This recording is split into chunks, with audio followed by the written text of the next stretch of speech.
Deməli, başlayaq uşaqlar. Dedik bu günlər nə edəcəyik? Çox üzvlər haqqında ümumi olaraq. Həm istər səthi sahəsi olsun, həm həcmi olsun. Ümumi olaraq gəl bunlar haqqında məlumat verək. Görək məsələn hansı çox üzvlərimiz var.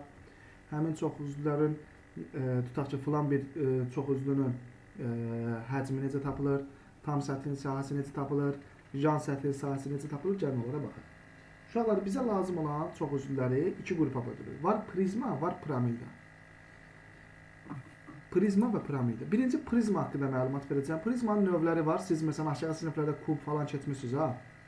4 bucaqlı prizma var, 5 bucaqlı prizma var. 4 bucaqlı prizmanın da öz növü var. Məsələn kub var, parallelogram var, düz bucaqlı paraleliped var və s. Gəlin əsas birinci ümumi mənasına baxaq. Görək bu prizma nədir? Prizma haqqında danışaq, məlumatı tam bitirək, sonra keçərik piramidaya. Prizmaya tərif versək, kiminsə yadında qalıbmı? Nə deyə bilərsiniz mənə? Prizma nədir? Deməli, prizma nədir uşaqlar? Qulaq asın. Jan tərəfləri paralelogram, oturacaqları isə bir-birinə paralel olan çoxüzlüyə deyilir prizma. Aydın mı? Bəli. Nə oldu tərifimiz? Yan tərəfləri Paralelogram, yəni eyni paralelogramdan söhbət gedir. Məsələn, 4 oturacağı, belə deyim, 4 bucaqlıdırsa, 4 dənə elə bir nə olacaq yanlarda paralelogram olacaq. Oldu mu? bəli. Məsələn, düz bucaqlı olarsa, düz bucaqlı da özü paralelogramın növüdür. Mən ona görə bütöv olaraq nə dedim bunu? Paralelogram olsun. Gəlin biz bunu, məsələn, bir 4 bucaqlı prizmanı göstərək. 4 bucaqlı prizmalarda məsələn nə var? Tutaq ki, mən paraleliped göstərəcəm. Deməli, prizma nə oldu uşaqlar? Yan tərəfləri paralelogram olan. Yan tərəfləri paralelogram, oturacaqlarda bir-birinə paralel olan. Görürsən? Məsələn, nümunə götürsək, evimizin otağı, düzdürmü? Prizma formasında. Hansı prizmadır? 4 bucaqlı prizma. Oldu mu uşaqlar? Var. Birinci, ümumi olaraq prizma üçün bəzi qaydalarımız var. Gəl onları yazaq. Sonra kub və paraleliped haqqında danışacağıq. Prizmanın tillərini sayır. Tillərini sayır. Nə olar? Bax, tillərin sayını soruşa bilər səndən. Üzlərinin sayını soruşa bilər. Bir də təpə nöqtələrini soruşa bilər. Təpə nöqtələri. Məsəl üçün, tutaq ki, deyər, 12 bucaqlı prizmanın neçə tili var? Nə bilim, neçə üzü var? 8 bucaqlı prizmanın neçə təpə nöqtəsi var? Sualım aydındır? Bəli. Bəli. Gəl birinci, elə bir ki, bu dərsi keçməmişik. Dərk eləyək sonra. Məsələn, otağa baxırsan. Otağın neçə üzü var? 6. 6 üzü var. Otağın oturacağı, yəni yeri, polu deyək, hansı çox bucaqlıdır? 4 bucaqlıdır, düzdür? Bəli. İndi ad olaraq 4 bucaqlı prizmadır, amma 6 üzü var. Buradan biz özümüzdən düstur çıxartsaq, nə deyə bilərik? Deməli, üzlərinin sayı nə olacaq? Deyən, üstə gələsin 2 olacaq. Səbəbi, çünki aşağı-yuxarı oturacaqlarda var axı, düzdür? Janlar, bir də aşağı-yuxarı, 2 dənə də oturacaqları hesablasaq, deməli, üzlərinin sayını tapanda nə edirik? En üstə gəl 2-dən istifadə edəcəksən. Oldu mu? Bəli, mən. Təpə nöqtələrin sayı 2 vurulsun en düsturu, tillərinin sayı isə 3 vurulsun en düsturundan istifadə edəcək. Məsələn, sənə desə ki, 12 bucaqlı prizmanın meyti neçə dənə üzü var? 12-nin üstə 2 gələcəksən, 14 dənə üzü olacaq. Neçə təpə nöqtəsi var? 2-ni 14-ə vuracaqsan, olacaq. 28, daha doğrusu 2-ni 12-ə vuracaqsan. 24 dənə təpə nöqtəsi olacaq. Tillərinin sayı isə 3-ü 12-ə vuracaq, 36 dənə olacaq. Aydındır? Bəli. Problem yoxdur ki burada. Xeyr, mən yox. Əla. İndi prizmanın tam səthinin sahəsini soruşa bilər səndən, jan səthinin sahəsini soruşa bilər səndən, bir də həcmi soruşa bilər səndən. Uşaqlar, sahəsini tapanda sən bilirsən, paralelogramın sahəsi nədir? S bərabərdir, AH-dır, düzdür? Bəli. İndi 4 dənə tərəfi varsa, misal üçün 4 bucaqlıdırsa, yan səthin sahəsini tapanda necə? Bir dənə paralelogramın sahəsini tapıb 4-ə vuracaqsan. 5 bucaqlıdırsa 5-ə vuracaqsan və s. Oldu mu? Əsas həcmi düsturu. Həcmi nədir? Həcm V hərfi ilə işarə olunur. V bərabərdir. Oturacağın sahəsi vurulsun H-a. Prizmanın həcmi nə oldu Orxan? Oturacağın sahəsi vurulsun. Vurulsun H-a. Oldu mu uşaqlar? Burada problemimiz yoxdur. Xeyr, müəllim. Xeyr. Bəli. Prizmanın mail prizma var, düz prizma var. O yəni onlar sonrakı işlərdə misallar üzərində işləyəndə görəcəksiniz. Hələ ki əsas bildiyiniz nə oldu? Sizə imtahanda düşə bilən suallar ola bilər. Tillərin sayı tapılması, üzlərin sayı tapılması, təpə nöqtənin sayı tapılması, bir də ki həcmin. Bu 4 dənə düsturu bildik. Problemimiz yoxdur burada. Xeyr, müəllim. Xeyr. Lap gözəl. İndi uşaqlar, deməli, gəlin prizmanın növləri bizə ən çox rastımıza çıxan dördbucaqlı prizmadır və dördbucaqlı prizmanın da iki növü var, belə deyək. Yəni əsas lazım olan bizə kub və düzbucaqlı paralellepiped. Gəl kub haqqında məlumat verək. Nədir kub? Kim deyər mənə? Bütün tərəflər kvadratdan ibarət olan fəza elementi. Bir də de, Bütün tərəflər kvadratdan ibarət olan fəza fiquru. daha fərqli formada desək, bütün tilləri bir-birinə bərabər olan. Bütün Hə. tilləri bir-birinə bərabər olan dördbucaqlı prizmaya nə deyiləcək? Kub.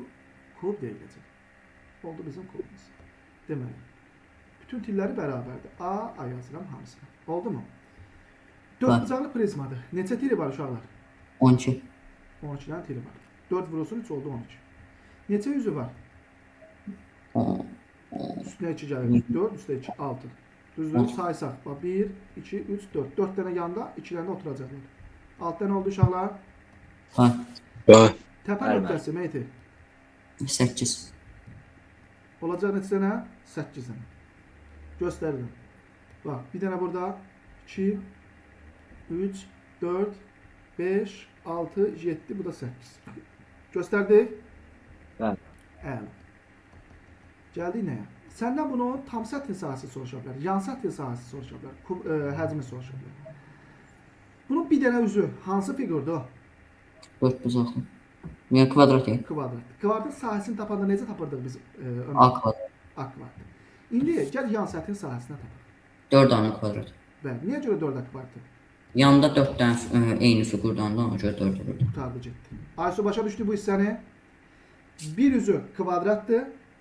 Yanları deyirsə 4 dənə var yanda. Bəli. Ona görə nə olacaq? 4 kvadrat olacaq.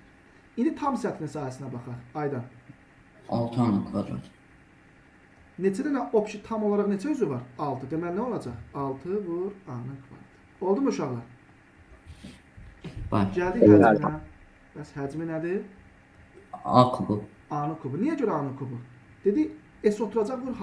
Bunun oturacağı A kvartı deyil. Bəli. Hündürlüyün də yerində A dur baxır. Elə A kvartın A'ya vuranda nə olacaq? A-nın kubu. A. Deməli, kubun yan səthinin sahəsi 4 kvadrat, tam səthinin sahəsi 6 kvadrat, həcmi isə A-nın kubu oldu. Tillərinin sayı 12 tili, üzlərinin sayı 6, təpə nöqtədə 8 olacaq. Kub haqqında məlumatımız budur uşaqlar. Oldu mu? Bəli. Bəli. Məsələn, gəl rəqəm verək. Tutaq ki, sənə sual verir ki, Royal. Deyir, tərəfi 5 olan kubun tam səthinin sahəsini tap. A bərabərdir 5. Tərəf 5-dirsə, tam səthi, gəl birinci yandan başlayaq. Kvartın sahəsi A kvartıdırsa, 5-in kvartı olacaq neçə? 100. 25. Yan səthinin sahəsi 4-ü 25-ə vuracaq, olacaq 100. Deməli, yan səthinin sahəsi oldu 100. Tam səthinin sahəsi 6 vur A kvartıdırsa, 6-nı 25-ə vuranda 150. Düzdürmü? Həcmi A-nın kubudursa, 5-in kubuda neçə eləyir? 25. 125. Problem yoxdur burada uşaqlar. Xeyr, müəllim. Bəli. Kiməsə qaranlıq qalan nə isə varsa bir də deyə bilərəm. Zəhra aydındır, səsin gəlmir, ay Zəhra. Bəli. Nə gözəl, əla. Kubla işimiz qutardı. Gəldik nəyə? Deməli, paralellepiped, düzbucaqlı paralellepiped. Başdan adını yazaq, paralellepiped.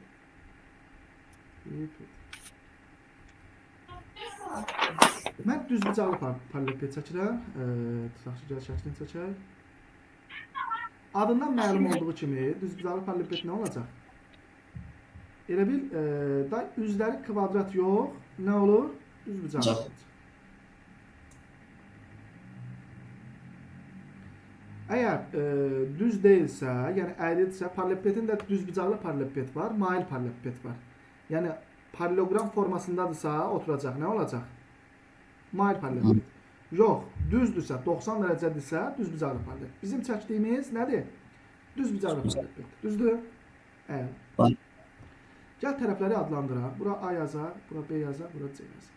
Yenə də 4 bucaqlı olduğuna görə bunun neçə dənə üzü olacaq? 6. 6 üzü var. Neçə tili var? 12. 12 tili var. Neçə təpə nöqtəsi var?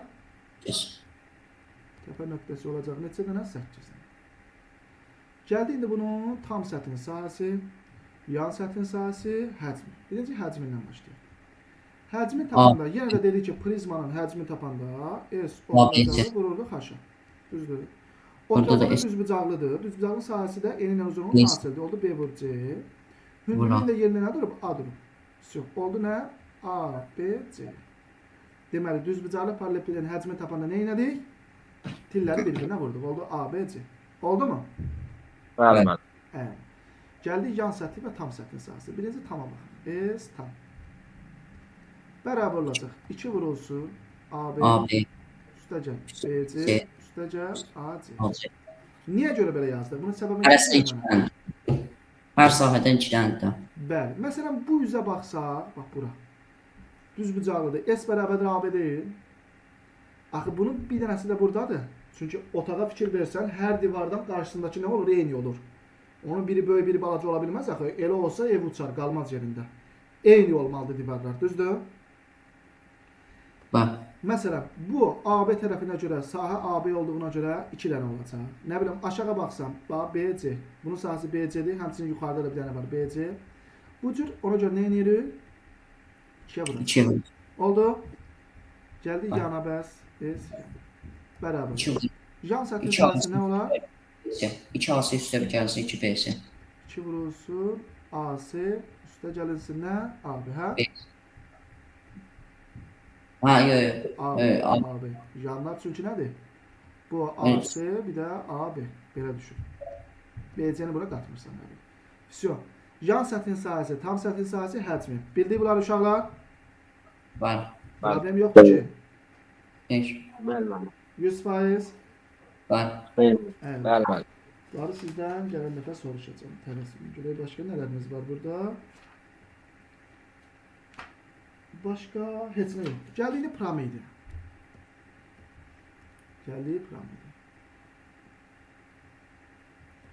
Piramid haqqında nə deyə bilərik aşağılar? Allah yazılmaz. Piramidanın bir dənə oturacağı olacaq. Yan tilləri bir-birinə bərabər, ya belə deyək. Yan üzləri bərabər yanlı üçbucaq. Yan üzləri bərabər yanlı üçbucaq. Oturacağı isə hər hansı bir çoxbucaqlı olan və yaxud da parallelogram olan belə deyək. Ya parallelogram deyə bilmərik. Çünki 6 bucaqlı piramida da ola bilər, 10 bucaqlı piramida da ola bilər və s. Oturacağı çoxbucaqlı, yan üzləri isə bərabər yanlı üçbucaq olan çox üzvlər nə deyirik biz? Piramida deyirik. Oldu mu? Bəli. Və yaxud da yan üzlərinə bərabər yanlı deməsən belə də deyə bilərsən. Deyərsən ki, yan tilləri bir-birinə bərabər, oturacağı isə çoxbucaqlı olan çox üzvlər piramida deyirik. Gəlin biz üçbucaqlı piramida göstərim. Misal üçün 4 bucaqlı var, 3 bucaqlı var, 5 bucaqlı var və s. Mən məsələn 3 bucaqlını göstərəm ki, daha aydın olsun uşaqlar. Bax ki, məsələn belə bir şey. Çəkək bura. Tarixdə görmüsünüz də, məsələn, Misir piramidaları eşitmişsiniz. Bəli. Bax, oradan gələcək. Oldu piramidamız. Bax, bu yan tillərimiz var, ha. Bunlar. Bunlar nədir? Bir-birinə bərabərdir. Oturacağı da çox bucaqlıdır, yəni 3 bucaq da ola bilər bu, 4 bucaq da ola bilər, 5 bucaq da ola bilər, 6 bucaq da ola bilər və s. Oldu mu? İndi gəlin piramidanın tillərinin sayı, təpə nöqtələrinin sayı və üzlərinin sayı haqqında düsturu çıxardıq. Deməli, üzlər, təpə nöqtəsi, bir də tillər. Düsturu bilmirəm, yadımdan çıxıb. Məsələn, buradakı şəkilə görə baxsın. Bax, 3 bucaqlı piramida, neçə tili var burada? 1, 2, 3, 4, 5, 6. Deməli, 3 bucaqlı piramidanın 6 tili varsa, tillərin sayının düsturu nə oldu? 2 vurulsun N. Piramidanın tilləri sayı nə olacaq? 2 vur N. Təpə nöqtələrinin sayı olacaq N üstəgəl 1. Üzlərinin sayı olacaq yenə də N üstəgəl 1. Niyə görə? Çünki Məsələn, üçbucaqlı deyirsə, 3 dənə yanında var, bir dənə də oturacaq. Ya artıq 4 dənə olur. Təpə nöqtəsi də məsələn oturacaq hansı çoxbucaqlıdırsa, o qədər təpə nöqtəsi bir dənə də yuxarı başda var deyibəm. Ona görə bir vahid artır. Oldu mu? Bəli, müəllim. Bəli. Əla. Gəldik nəyə? Həcminə, tam səthin sahəsinə və yan səthin sahəsinə. Əsas həcmidir uşaqlar. Həcmi bərabərdir 1/3 S oturacaq vurulsun H-a. Prizmanın sahəsində normal oturacağın sahəsinin hündürlüyə vururdum. Burada isə elə bir nə olacaq? 3/1 S oturacaq, vur H olacaq. Bunu bilirsən necə yadda saxlayacağam? Amma belə deyim, bir dənə diqqətlə fikir ver. Bax, mən buradan bir dənə şəkil çəksəm. Fikir ver. Bu bütöv olaraq olsaydı bu şəkildə sənə nəyi verəcəkdi? Prizmanı verəcəkdi. Amma fikir ver neçə yerə bölünüb bu? 3 yerə. Düzdür? Bax, bu hissə nə olur? 3/1. 3/1 hissəsi olur. Bax, belə deyək, buradan gəlib çıxır. Oldu mu? Bəli. Nəysə, uzun sözün qısası. Piramidanın həcmini necə tapdıq biz? 3/1 S oturacaq vur H. 3/1 S oturacaq vurulsun H-a. Əla. Sonra həcmin bildik. Səthinin sahəsi, yan səthinin sahəsi məsələn. Üçbucağın sahəsi də düzdür. Bax ki, S yan. Bərabər olacaq. O tərəflərin sayı, yəni n yazıram mən buna, vurulsun. Üçbucağın da sahəsi nədir? AH bölü 2. Məsələn, bura bir A yazsam, buradan çəkilən hündürlük H desək, olacaq A vurulsun H bölü 2. Oldu mu uşaqlar? Bəli, müəllim. Aydındır. Oturacağın Bəli. da sahəsi, tam səthin də sahəsini tapanda bu janı tapırsan, üstündə də oturacağın sahəsini gəlirsən. Oturacaq da ayrıca bir üçbucaqdır. Yəni o üçbucaq da məsələn bərabər tərəfli ola bilər, düz bucaqlı ola bilər, müxtəlif tərəfli ola bilər və s. Yəni onun da sahəsini tapıb üstünə gələcəksən. Oldu mu uşaqlar? Bəli, müəllim. Bəli. Qutardı, getdi. Bir də bir şey yadda saxlayın. Bax bu yan tərəfə çəkilən hündürlük var ha. Buna hündürlük demirlər. Bunun adı apofemdir. Yəni kitabda görsən məsələn, misalda görsən yazılıb apofem, apofem. Durub qalmırsan ki, görəsən nədir bu? Bildim. Bunun adı nə oldu? Apofem. Məsələn, tutaq ki, deyək, oturacağın tərəfi bu, apofemi isə bu olarsa, nə bilim, yan səthin sahəsini tap. Məsələn, da durub qalma ki, bu apofem nə idi, ay Allah görəsən. Bil ki, o yan tərəfə çəkilən hündürlük nə olur? Apofem adlanır. Oldu mu? Maraqlı da adı var, görürsünüz. Problemimiz yoxdur, ay uşaqlar. Xeyr. Xeyr, müəllim. 100%. Bəli. Bəli, müəllim. Bəli. Laf gözəl. Real buradasan sən. Bəli, müəllim. Aydın oldu. Bəli. Laf yaxşı. Bir də var uşaqlar. Tetraeder. Bir dənə bunu deyək. Tetraeder. Tetraeder nədir? Tərəfləri bir-birinə bərabər, bütün tilləri bir-birinə bərabər olan üçbucaqlı piramida tetraeder deyiləcək. Oldu? Bütün tilləri bir-birinə bərabər olan üçbucaqlı piramida tetraeder deyiləcək. Gəl çəkin.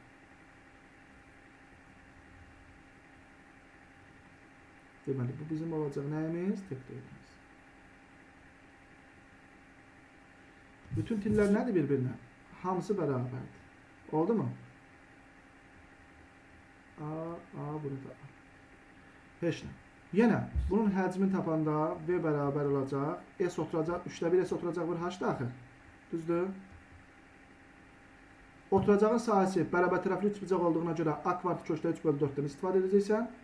H da ki sənə burada verəcək. Sonra. Bir də uşaqlar bu H bu piramidanın öz hündürlüyüdür. Yadda saxlayın. Bu H-dır.